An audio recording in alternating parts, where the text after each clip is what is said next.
Und heute steigen wir in das Thema, rechnest du mit Gottes Güte?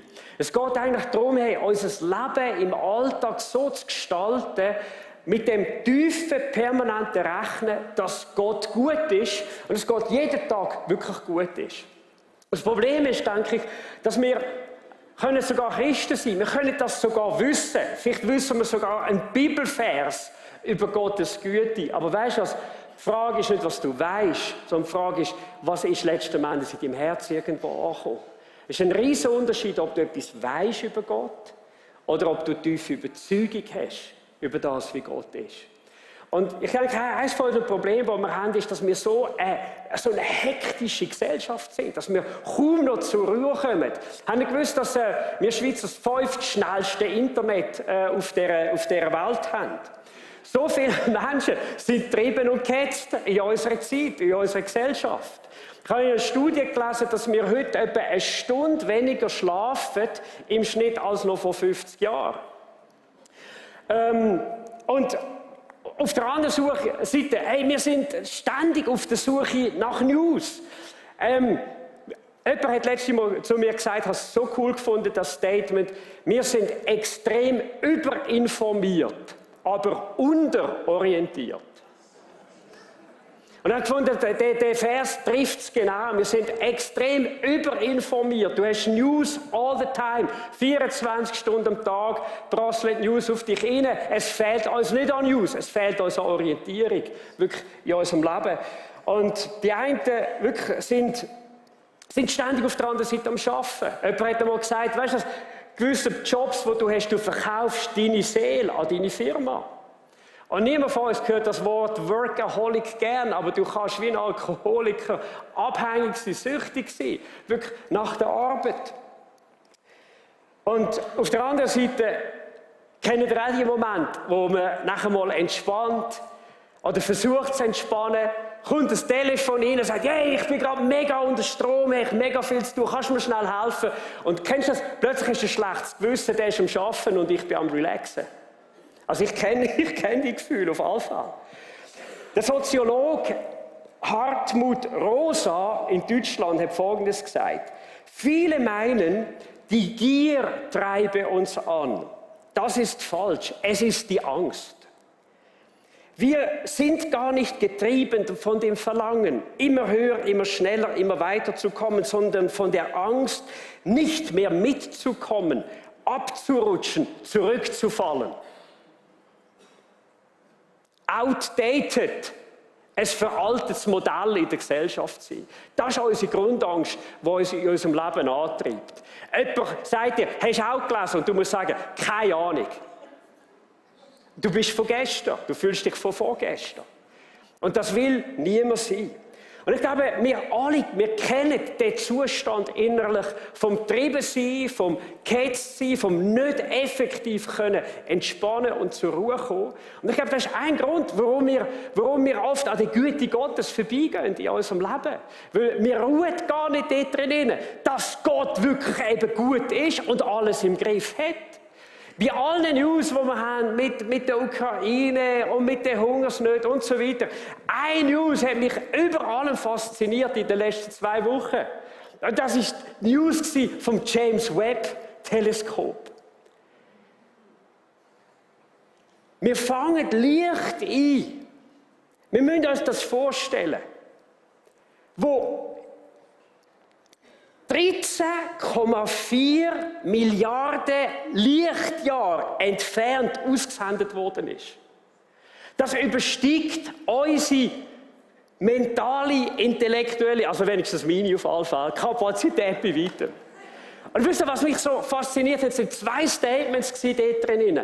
Menschen, die in der Forschung sind, die gesagt haben, weisst du was, die Bilder, die wir sehen, sie lehren uns etwas und das ist Demut. Wer sind wir in dem ganzen Universum, auf der kleinen Erde, irgendwo da, um uns herum? Es werden, und das zweite Statement war, Galaxien entdeckt, von denen wir keine Ahnung haben, dass es sie gibt. Galaxien sind nicht nur einzelne Sterne oder Planeten, es sind Galaxien, ganze Sternensystem. Gewaltig. Und irgendwo in dem gewaltigen Universum, ein kleines Kügelchen heisst Erde.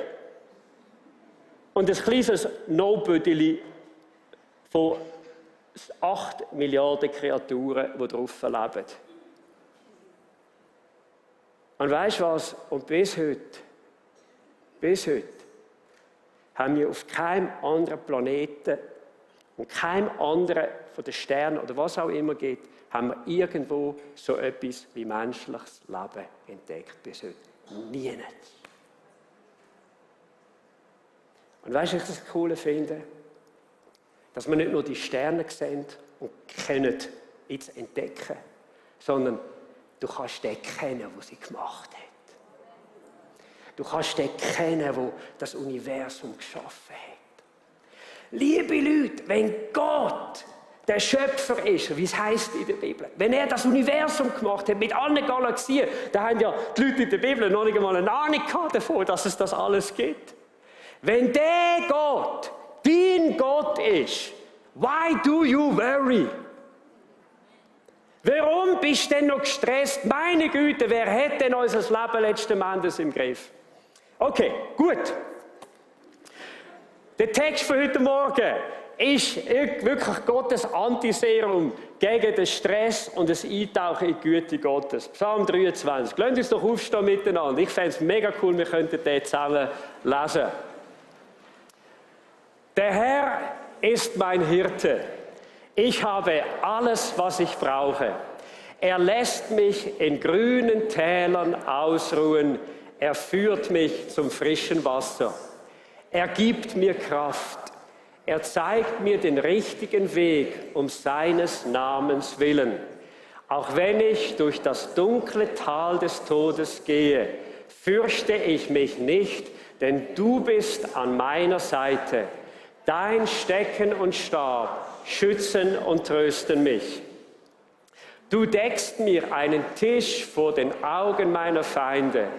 Du nimmst mich als Gast auf und salbst mein Haupt mit Öl.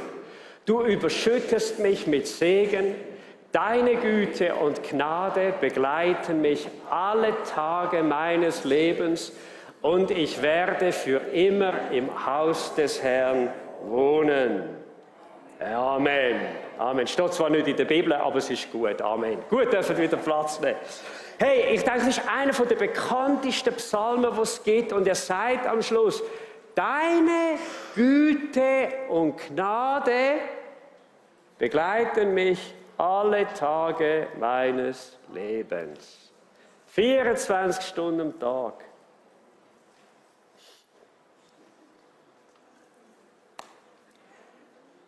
In dieser Güte von Gott, da möchte ich leben zu lernen, da möchte ich uns heute Morgen reinnehmen.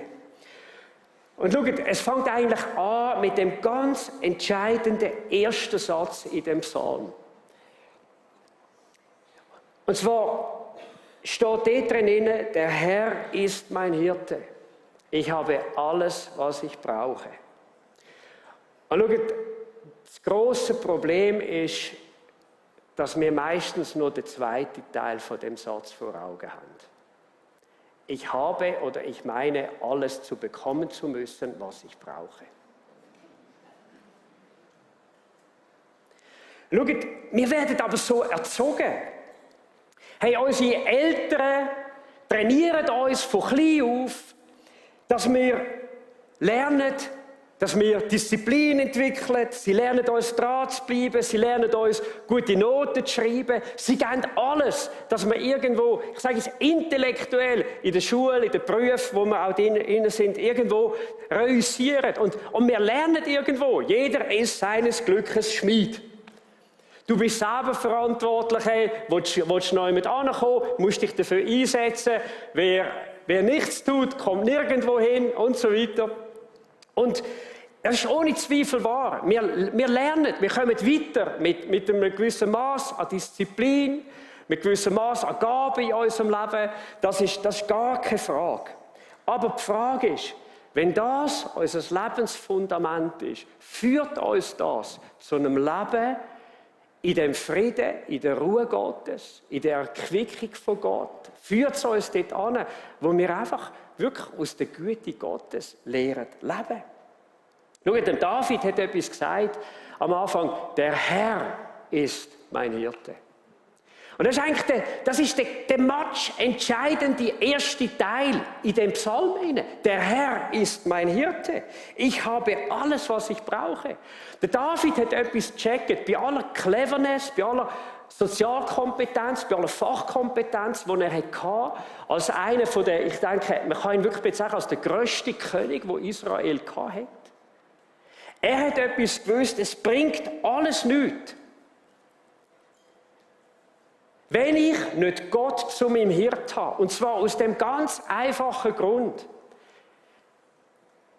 du kannst dich in deinem Leben zu einem gewissen Maß kontrollieren, aber du kannst niemals alles in deinem Leben kontrollieren. Kein Mensch von uns kann das. Wir scheitern letzten Endes schon in vielen Bereichen an uns selber, wo uns Selbstdisziplin fehlt, wo unsere Vorsätze grösser sind, als uns es dann wirklich umsetzen. Wir alle haben schon Pläne gehabt und am Schluss ist es nicht gescheitert an den Umständen, sondern es ist gescheitert an uns selber.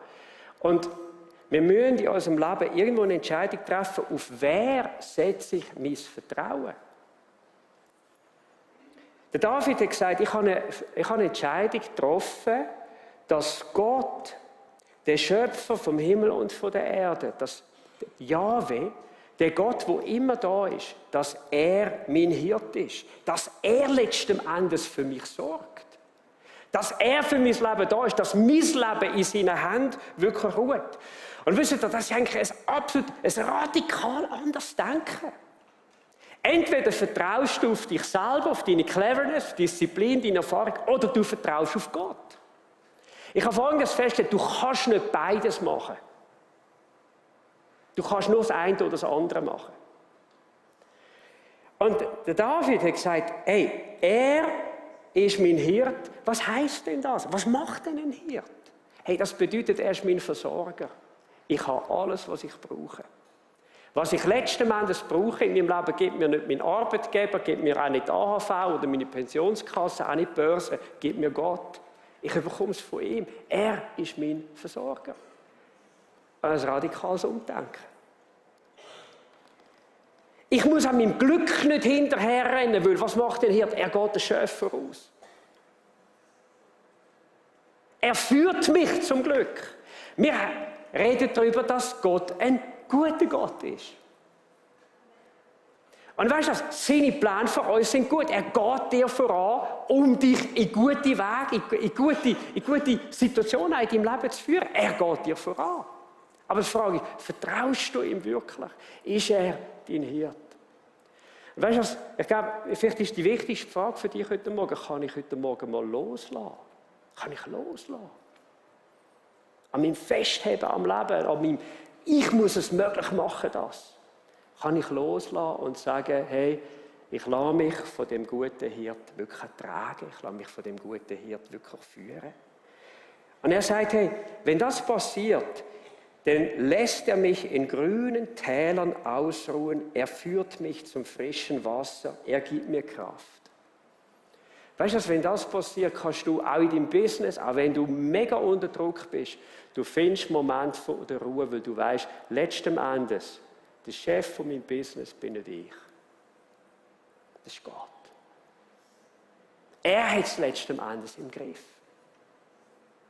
Und weißt du, ich will nicht Faulheit predigen heute Morgen, aber ich will loslassen predigen. Das ist ein grosser Unterschied. Viele Menschen können nicht loslassen.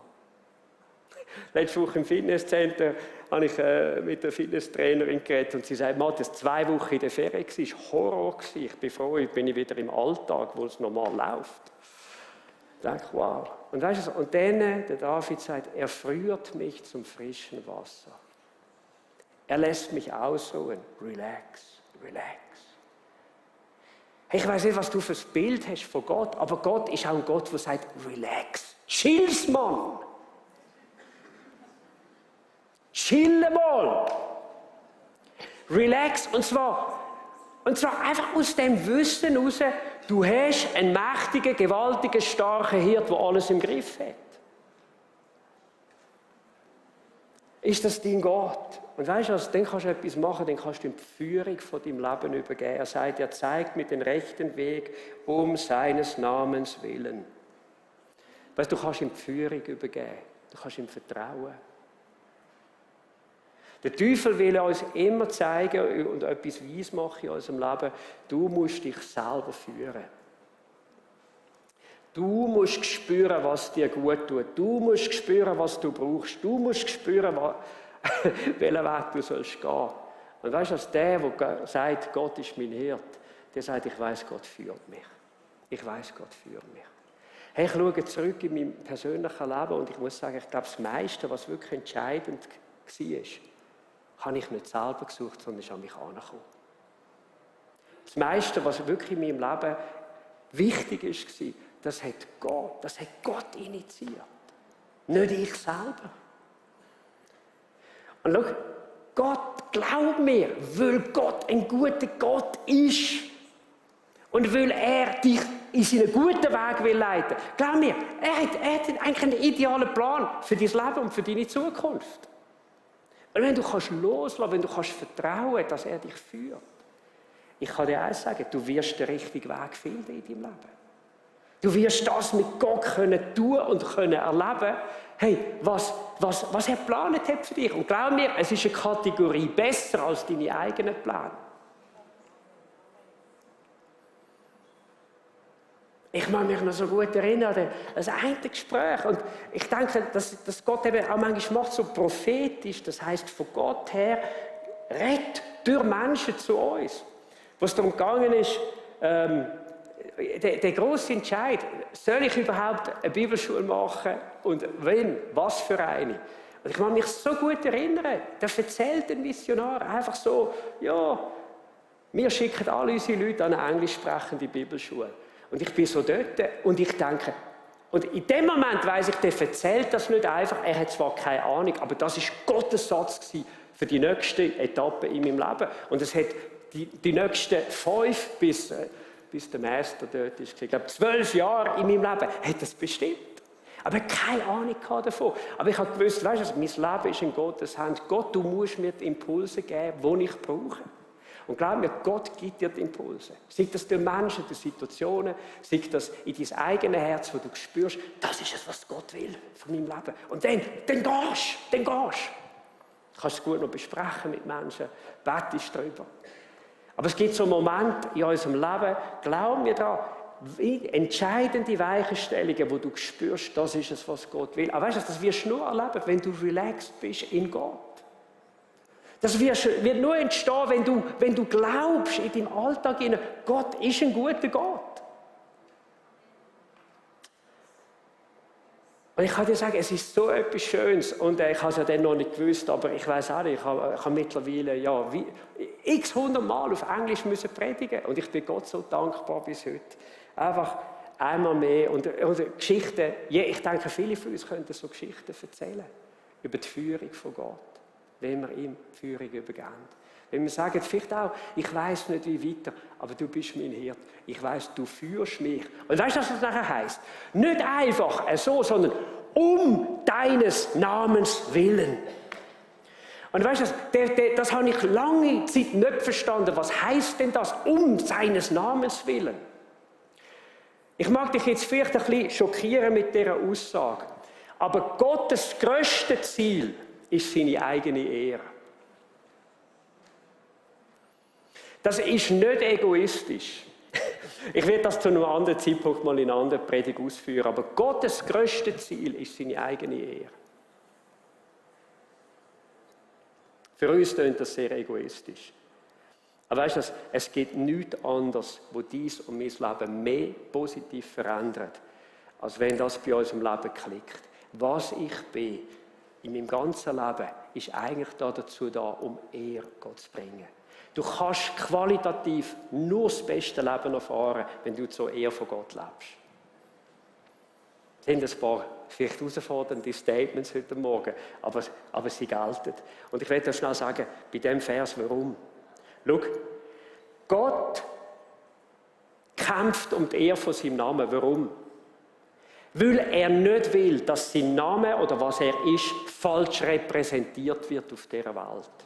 Er will nicht, dass Menschen schräg von ihm denken. Er will nicht in die Kategorie hineinfallen von irgendwelchen anderen Göttern und Gottheiten, die es noch gibt. Er will erkannt werden als der wahre, lebendige, grosse, heilige Gott, wo der Schöpfer ist von unserem Leben und wo uns Menschen liebt mit einer riesen Passion. Und was sein Sohn Jesus hat gegeben für uns, dass wir durch Jesus Vergebung, Erlösung können erfahren von diesen Bindungen in unserem Leben, von der Sünde und ein neues Leben können mit ihm führen. Und schau, um seines Namens willen bedeutet, Gott kämpft dafür, dass er geehrt wird, indem er dich führen kann. Er will, dass Menschen, wie ich es euch in dieser Story vorher erzählt habe, wer hat er bekommen für diese Führung? Nicht ich, sondern er. Es ist etwas, wo Gott möchte, dass, wenn du seine Führung erlebst, dass sein Name geehrt wird, dass er groß wird. Und weißt du, wenn du dich führen lässt von Gott, du wirst es auch gar nicht anders können, als sagen, weißt du, das bin nicht ich gewesen, das ist Gott gewesen. Und weißt du, was du machst damit? Du gehst ihm die Ehre, die seinem Namen gebührt. Glaub mir, Gott ist mehr interessiert, dass du richtig geführt wirst in deinem Leben, als du selber Interesse daran hast. Er liebt dich so sehr und er kämpft um die Ehre von deinem Namen. Aber warum machen wir das so oft nicht? Schau, wir kämpfen mit etwas in unserem Leben. Wir kämpfen, wie wir sagt, unserer alten Natur. Und die geht in eine ganz andere Richtung. Die einen von uns, wir sind Menschen, die gelernt haben, auf ihre Leistung zu vertrauen. Menschen, die gelernt haben, ihre Identität auf das zu bauen, was sie machen. Und weißt du, wie du herausfindest, ob du zu diesen Leuten gehörst? Frag dich mal ganz kurz. Wenn du gute Leistung anbringst, fühlst du dich gut. Und wenn du eine schlechte Leistung anbringst, fühlst du dich dann schlecht. Ich würde fast wetten, über die Hälfte von uns allen empfindet so. Weißt du wieso? Weil wir unsere Identität ganz stark verknüpfen mit dem, was wir können und was wir leisten können. Und weißt du, die Bibel hat komplett einen anderen Ansatz. Sie sagt, hey, das ist nicht das, was deinen Wert definiert. Was deinen Wert definiert, ist das, was Gott über dich sagt. Hey, und ich kann auch sagen, ich bin sowas von entspannt, dass Gott über mein Leben sagt, durch den Glauben an Jesus bin ich ein neuer Mensch geworden, bin ich gerecht geworden, bin ich ein Heiliger geworden, bin ich ein Kind Gottes geworden. Das ist das, was mir gilt. Aber glaube ich weiß es, aber ich kämpfe auch etwa damit. Weil ich kenne auch das andere. Leistung. Und wie anders, wenn Gott ein guter Hirte ist. Wow. Mir wird nichts mangeln. Er führt mich auf dem richtigen Weg um seines Namens willen. Eine andere Challenge, die viele Menschen haben, ist, dass sie ihre Sicherheit, ihr Wohlergehen, ihr Glück im Leben auf Finanzen und auf Erfolg bauen. Schaut, wir denken oft in unserem Leben, je mehr wir haben, desto sicherer sind wir, desto glücklicher sind wir, desto mehr können wir mit unserem Leben machen. Und es ist ohne Zweifel so, Verschwendung ist kaum ein guter Weg zum Umgehen mit Finanzen. Aber, weißt du, radikale Sparsamkeit, das immer mehr Wellen, ist auch ein brutaler Meister. Und wie viele Menschen sind geknechtet auf dieser Welt vom Geld? Sie rennen dem Geld hinterher, sie denken, sie kommen zu kurz. Ich bin so froh, haben meine Eltern vor Jahren mal gesagt, weißt du, ihr werdet bei uns gar nicht viel erben und das, was ihr erbt, das tun wir jetzt schon regeln. 4 Söhne. Da wird es keinen Streit geben. Da bin ich mit grosser Überzeugung schon dort. Und ich habe meinen Brüdern schon gesagt, weißt du was? Und wenn ich am wenigsten würde überkommen, I don't care. I don't care. Auch wenn ich leer ausgehen, die Heim erben, ist mir völlig egal. Weißt du wieso? Gott ist mein Hirt. Ich bin schon lange versorgt. Ich bin nicht abhängig von diesen Sachen. Und ich weiss von Christen, die kämpfen um diese Sachen. Liebe Leute, Geld und Gier sind brutale Meister. und knechtet Menschen und haben ganze Familien schon auseinandergerissen.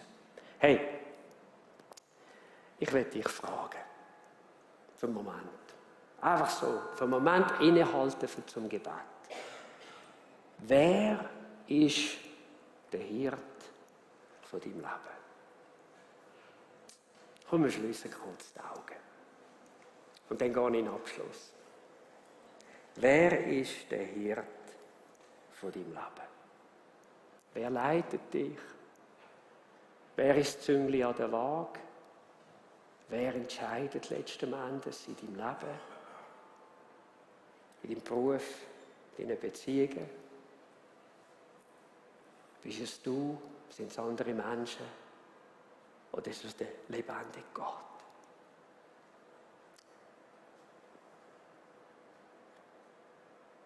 Ich bitte dich, wirklich, Heiliger Geist, um ganz einen ehrlichen Moment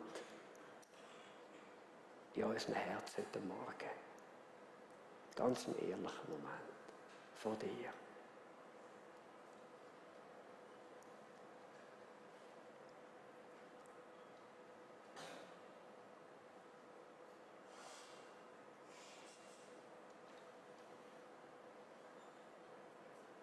Bist du frei? Oder fühlst du dich geknechtet?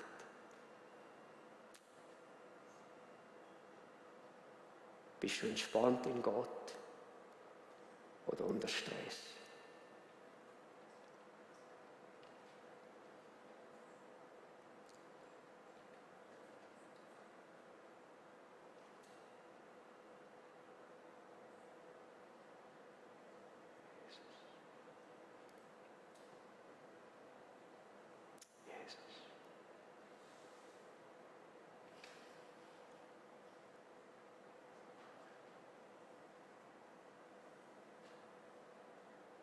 Herr Jesus, ich bete, dass wir im Abschluss von dieser Message heute Morgen einfach dürfen,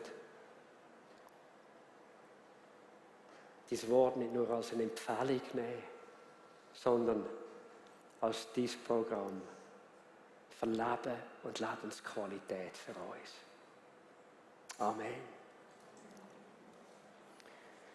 Hey, wie kannst du dort ankommen, dass du in dieser Güte von Gott kannst leben, dass du in dem drinnen wirklich kannst leben, dass er dein Hirt ist, dass er dich führt, zum frischen Wasser führt. Wie kannst du dort ankommen, dass du kannst sagen, weißt du, egal, auch wenn noch so viel finden, noch so viel Negatives an mich ankommt, ich habe immer noch einen Gott, der mir den Tisch deckt im Angesicht meiner Feinde. I don't care. Ich glaube, das ist das, was der Paulus im Gefängnis erlebt hat. Alle Sachen sind gegen ihn und er hat gesagt, weißt du, ich feiere es fest mit Gott. Erstens, hey, 3 Sachen. Erstens, festige deine Überzeugung, dass Gott ein guter Gott ist. Und weißt du, wie du das machen kannst? Hey, du stehst nächste Woche bewusst auf am Morgen und sagst, bekennst es, du bist ein guter Gott, es gibt einen guten Tag. Wenn du an Widerwärtigkeit anlaufst, sagst, hey, ich vertraue jetzt nicht meinen emotionalen Empfindungen, sondern ich sage, Gott, du bist ein guter Gott. Wenn du an irgendwelche Schwierigkeiten anlaufst und du wirst natürlicherweise verzweifeln, mach es nicht mehr, sondern sag, weißt du was, ich stelle mich jetzt auf die Bibel, auf das Wort von Gott und sage, du bist ein guter Gott, du wirst etwas Gutes daraus machen aus dieser Situation. Weiss noch nicht wie, aber du hast einen guten Weg, du hast einen guten Plan. Und weißt du, was du damit machst? Du tust nicht deine eigene menschliche Weisheit bekennen, sondern du bekennst, was der lebendige, allmächtige Gott sagt. Und wenn du das nicht mehr weisst, wegen Himmel und Erden und so weiter geschaffen, dann schaust du nächste Woche mal rein in ein paar Bilder vom James Webb Teleskop und es gibt dir eine Perspektive, wer Gott ist. Amen. Stand diesen Sachen wirklich entgegen. Bekenn's, egal wo du bist. Gott, du bist ein guter Gott. Hey, ich habe echt selber letzte Woche Buße tun und umkehren in meinem Herz. Ich habe an einem Morgen, weiß auch nicht, mit 100'000 Gedanken sind in meinem Kopf gewesen, Sachen, die mich stressen. Und ich habe gesagt, oh nein, und jetzt kommt das noch und dann ist das noch und Zeug und Sachen. Und plötzlich sagt zu mir der Heilige Geist, Matthias, Katastrophe, wie du denkst. Katastrophe. Und am Sonntag willst du den Leuten sagen, sie sollen in der Güte Gottes leben. Mach's please yourself. Danke, Herr. Trainingslektion von unserem guten Gott. Amen. Zweitens, bekenne nicht nur, dass er ein guter Gott ist, sondern lerne den Rhythmus, den geistlichen Rhythmus vom Leben, das Gott uns gegeben hat. Weißt du, dass Gott auch zu seinen Jüngern mal gesagt hat, hey, geht und ruht ein wenig? Jesus hat nicht nur gesagt, geht raus und predigt das Evangelium, er hat auch gesagt, geht und ruht ein wenig. Weißt du, was das heisst? Lern es in deinem Leben. Bei aller Anspannung, bei allem, wo du gibst, bei allem, wo du dich investierst, lerne es auch zu entspannen. Ich hatte mal einen Pfeilbogen daheim, das als Teenager. Und dort ist drauf gestanden, ein kleiner Kleber auf dem Pfeilbogen. Nach Gebrauch entspannen. Habe ich gut gefunden. Nach Gebrauch entspannen. Hey, weißt du, mach das auch. Und ich weiss auch nicht, wie du entspannst, aber dann hockst du vielleicht in den Liegestuhl rein, trinkst ein kühles Getränk, würde ich im Moment empfehlen. Hörst vielleicht ein bisschen Worship-Musik, lesest etwas Gutes und gönnst dir die Zeit, das gehört auch dazu. Kein Mensch kann immer nur 100% Vollgas unterwegs sein. Und wenn ihr kleine Kinder habt, ja, dann reden miteinander und dann gibt man jedem Einzelnen auch seine Zeit, wo er entspannen kann. Das ist der Rhythmus vom Leben. Übrigens, für das gibt es ein Sabbatgebot, wo Gott gesagt hat, 6 Tage Arbeit, aber please, Rhythmus runterfahren. Es gibt Crescendo und es gibt Decrescendo. Das heisst, den Sound runterfahren. Das hat Gott so eingerichtet. Und drittens, mit dem schließe ich. Als Theologe würde ich sagen, das ist die Ekklesiologie im Psalm 23. Die Lehre über die Kirche im Psalm 23. Dort heisst es nämlich am Schluss, ich werde bleiben oder wohnen im Haus des Herrn immer da. Was ist das Haus Gottes? Das Haus Gottes ist nicht der Tempel. Das Haus Gottes, das ist die Gemeinde Jesu. Und weißt du, was du brauchst? Du brauchst einen Ort, wo du jede Woche hin kannst gehen und mit anderen Gott zu erheben. Schaut, ich sage euch das Geheimnis, wenn du daheim bist, nur daheim den Gottesdienst miterlebst, online, und ich bin froh, haben wir es ja auch, aber wenn es nur du daheim bist, was machst du denn? Hast du nebenan das Tablet oder das Handy und du tust multitasken. Du hörst auf der einen Seite zu, was der sagt, auf der anderen Seite gibt es auch noch Mails, die du musst checken, vielleicht irgendetwas auf der Garde, wo du am steigern bist, oder das neueste Facebook, ich weiß nicht, keine Ahnung, aber du machst irgendetwas. Du kommst in den Gottesdienst, du machst das nicht. Also ich weiss, die meisten, glaube ich, machen es nicht. Die meisten, glaube ich, machen es nicht. Und weißt du was? Gott sagt, so ist es eben gut. Dass du fokussiert kannst Gott anbeten. Dass du mit anderen kannst Gott anbeten. Du weißt was? Und ich habe lieber jemanden, der nebendran falsch singt, als dass ich die nur im Gesang zuhöre. Es macht etwas mit uns. Das gemeinsame Hören vom Wort Gottes. Vor dem Gottesdienst, nach dem Gottesdienst, das Connecten, Zeit zu haben mit Menschen. Das ist der Rhythmus vom Leben. Ich werde bleiben im Haus des Herrn immer da. Ich sage, ich liebe Kirche. Nicht, weil ich Pastor bin, ich habe Kirche vorher schon geliebt. Menschen von Gott, Menschen, die mit Gott unterwegs sind.